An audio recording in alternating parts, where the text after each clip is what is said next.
Breaking news বিষয় নিয়ে আপনার মতামত কমেন্টে জানান এবং প্রতিদিন দেশের আপডেট খবর পেতে পেজটি ফলো দিয়ে রাখুন। ময়মনসিংহ জেলা প্রতিনিধি মোহাম্মদ মাসুদ আলম ভূঁইয়ার তথ্য ও ছবিতে প্রেস রিপোর্ট।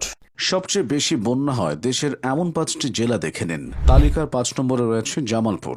যমুনা নদীর তীরে অবস্থিত হওয়ায় বর্ষাকালে নদীর পানি বেড়ে গেলে জামালপুরের বিস্তীর্ণ নিম্নাঞ্চল প্লাবিত হয়। বন্যার পাশাপাশি নদী ভাঙনও সেখানকার মানুষের জন্য বড় সমস্যা। 4 নম্বরে রয়েছে কুড়িগ্রাম। ব্রহ্মপুত্র, ধরলা, তিস্তা ও দুধকুমার নদীর প্রভাবে প্রায় প্রতি বছরই কুড়িগ্রামের অনেক এলাকা পানির নিচে চলে যায়। সেখানকার চরাঞ্চলের মানুষকে সবচেয়ে বেশি দুর্ভোগ পোহাতে হয়। 3 নম্বরে রয়েছে গাইবান্ধা। যমুনা ও তিস্তা নদীর পানি বৃদ্ধি পেলে গাইবান্ধার বহু গ্রাম ও কৃষিজমি প্লাবিত হয়। 2 নম্বরে রয়েছে সিলেট।